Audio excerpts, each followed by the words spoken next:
Hello दोस्तों, नमस्कार। स्वागत है हमारे यूट्यूब चैनल ब्राइटनेस एजुकेशन में। आज हम आपके लिए कुछ परसेंटेज के क्वेश्चन लेके आए हैं। इससे पहले कि हमारे चैनल को लाइक शेयर सब्सक्राइब करना ना भूले, साथ ही बेल आइकन दबाकर रखें इसी तरह के हमारे नए अपडेट पाने के लिए। चलते हैं आज परसेंटेज के कुछ क्वेश्चन की तरफ से, जो मतलब हर एक एग्जाम में पूछे जाते हैं, जैसे कि रेलवे हुआ, बैंकिंग हुआ, एसएससी हुआ, और भी बहुत सारे ऐसे एग्जाम है जिसमें पूछे जाते हैं। तो परसेंटेज की क्वेश्चन को पहले हल करने से पहले कुछ हम उसके महत्वपूर्ण बातों पर ध्यान रखते हैं।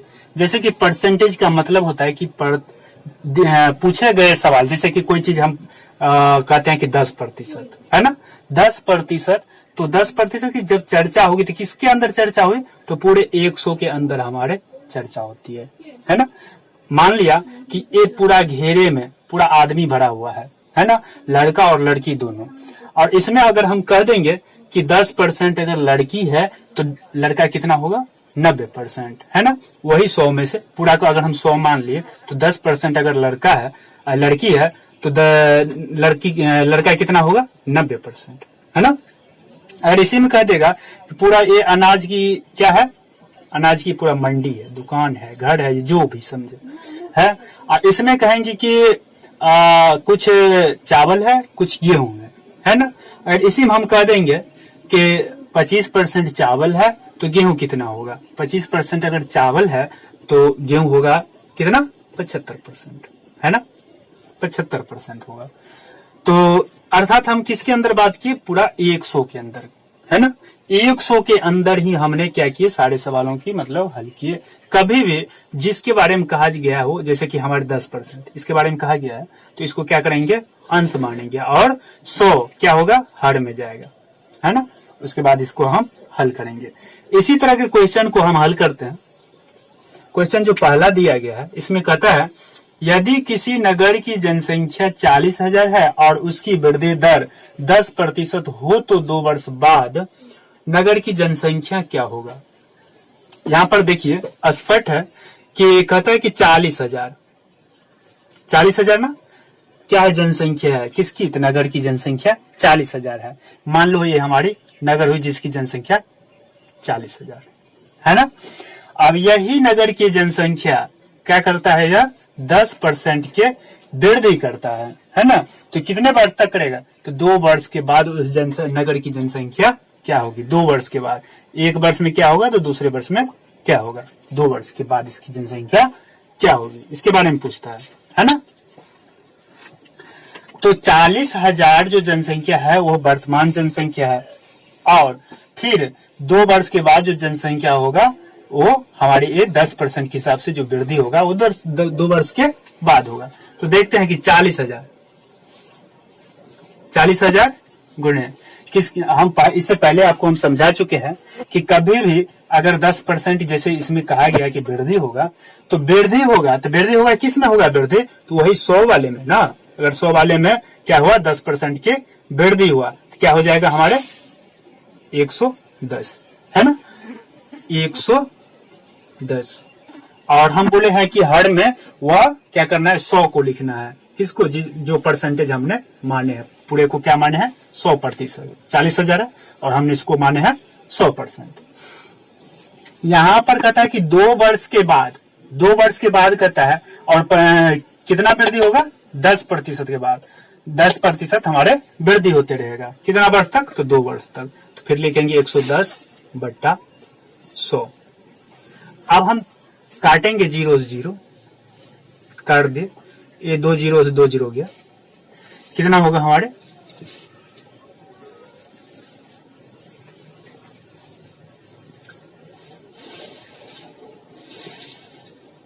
400। जो गुना करके आएगा वो हमारे 2 वर्ष के बाद की जनसंख्या होगा, 48,4,0,0। ये हमारे क्या होगा, 2 वर्ष के बाद। हमारे जो पहले जो जनसंख्या था वो हमारे कितना था, 40,000। अब जो 2 वर्ष के बाद जो उसकी जनसंख्या वृद्धि हुई, तो 2 वर्ष के बाद टोटल कितना वृद्धि हो गया हमारे, ये जबकि निकालना नहीं है, हम आपको 2 वर्ष के बाद की हम जो वृद्धि हुई है उसके बारे में हम समझाना चाह रहे हैं, क्योंकि इसमें कहा नहीं गया है, इसका कहना भी एक अलग की क्वेश्चन बन जाता है ना। तो 2 वर्ष के बाद जो जनसंख्या की वृद्धि हुई हमारी कितनी हुई? 8400 हुई। 2 वर्ष के बाद, 2 वर्ष के बाद वाली जनसंख्या है ना। ये हमारी जो वृद्धि हुई वह 2 वर्ष के बाद वाली हुई है। अब इसी तरह से क्वेश्चन नंबर 2 पे चलते हैं। ये इसमें कहता है कि किसी शहर की जनसंख्या 60,000 है, उसमें 3 वर्ष क्रमशः 10%, 15% तथा 20% वार्षिक वृद्धि हो तो 3 वर्ष के बाद की जनसंख्या क्या होगी? ठीक उसी तरह क्या, तो इसमें थोड़ा 3 वर्ष की बढ़ा के इसमें 2 वर्ष दिया गया, इसमें 3 वर्ष, जबकि तीनों वर्ष अलग अलग की वृद्धि हुई है ना। तो पहला वर्ष में कितना हुआ? 10% की वृद्धि, दूसरा वर्ष में 15 की, और उसके बाद तीसरे वर्ष में 20% की वृद्धि हुई है। और टोटल हमारी जनसंख्या कितनी है? वर्तमान जनसंख्या 60,000। कितनी है? हमारे 60,000 वर्तमान जनसंख्या है, और इतने की 10, 15 और 20% की सालाना वृद्धि हुई है ना। तो देखते हैं कि 60,000 गुणे 10% की वृद्धि हुई, तो बोले हैं हम पहले क्वेश्चन में कि जब भी वृद्धि की बात हो ना तो 100 में क्या होगा? वह वृद्धि हुई चीज वह जुट जाएगा, परसेंटेज जो होगा वृद्धि वह जुट जाएगा। तो इसमें 100 में अगर 10 जोड़ेंगे तो कितना होगा? 110। और कभी भी परसेंटेज की अगर बात हो तो हर में क्या होगा? हमारे 100 होगा। फिर हमारे दूसरे वर्ष में कितना की वृद्धि होता है? 15% की, तो गुणे 15, 115। और हर में वही चीज जब परसेंटेज की बात हो तो 100, फिर गुना। अब तीसरे वर्ष में कितना होता है? 20% की वृद्धि होती है, तो 20% की वृद्धि होती है तो 120 बट्टे 100।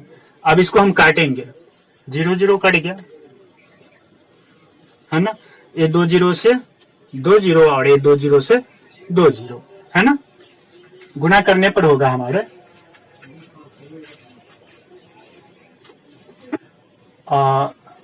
गुना करने पर होगा हमारे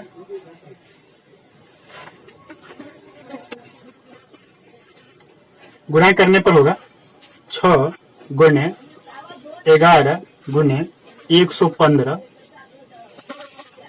गुने 12। इस सबको गुना करेंगे तो हमारा आएगा कि 91,080। ये हमारे 3 वर्षों की बाद की जो जनसंख्या होगी वो हमारे इतना होगा। तो 3 वर्ष की जो जनसंख्या है, तो पहले वर्ष हमारे तीनों वर्ष की मिलाकर आखिरी वर्ष में जो वृद्धि हुई है तो होगा 0801 है ना। ये हमारे 3 वर्षों में, और 3 ये हमारे 3 वर्ष की जो जनसंख्या में वृद्धि होगी वो हमारे है कितने में? वर्तमान की जनसंख्या 60,000 और उसके बाद 3 वर्षों की जो जनसंख्या वृद्धि हुई है 31,080 हुई है ना। इसी तरह से चलते हैं क्वेश्चन नंबर 3 पे। इसमें कहता है कि उससे थोड़ा भिन्न है, जो पीछे जो 2 क्वेश्चन बताए गए अभी उससे थोड़ा भिन्न है। इसमें कहता है कि किसी वस्तु के मूल्य में 15% की वृद्धि हो जाए तो खपत में कितने प्रतिशत की कमी की जाए ताकि खर्च अपरिवर्तित रहे, है ना। अब कहता है कि जो खपत में अगर 15% की वृद्धि हो गया, माना कि कोई वस्तु है, पूरा कोई वस्तु है, 15% की क्या हो गई? वृद्धि हो गई किसी वस्तु के मूल्य में। अब 15% की वृद्धि हो गया तो इसमें कहता है कि फिर आगे क्या कहता है? तो खपत में कितने प्रतिशत की कमी की जाए ताकि खर्च अपरिवर्तित रहेगा। खर्च जो है अपरिवर्तित, कोई मतलब बदल नहीं सकता है ना। कितने प्रतिशत? 15% की वृद्धि होती है। तो इसका एक सूत्र होता है जैसे कि x बट्टे 100 और वृद्धि वाले होगा तो प्लस x और गुने 100 है ना। इस पर हम अगर बैठा देते हैं तो हमारे क्या होगा? उस तरह से अपरिवर्तित वाले निकल के आ जाएगा। अगर इसी में कहता कि कमी हो रहा है तो यहीं पर हम क्या करते? माइनस लगा के बना देते है ना। इसमें कहता है कि 15% की वृद्धि होती है तो 15 हमारा क्या हो गया? x हो गया है ना। और फिर इसको हम x को जोड़ेंगे इसमें तो क्या होगा? 115 15 गुने कितना 100, काटने पर ये होगा 23 और ये होगा 20। फिर करेंगे हम इसको हल, 15 गुने 20 कितना हो जाएगा, ये 300, सीधा 300 हम लिख लेते हैं बट्टे 23।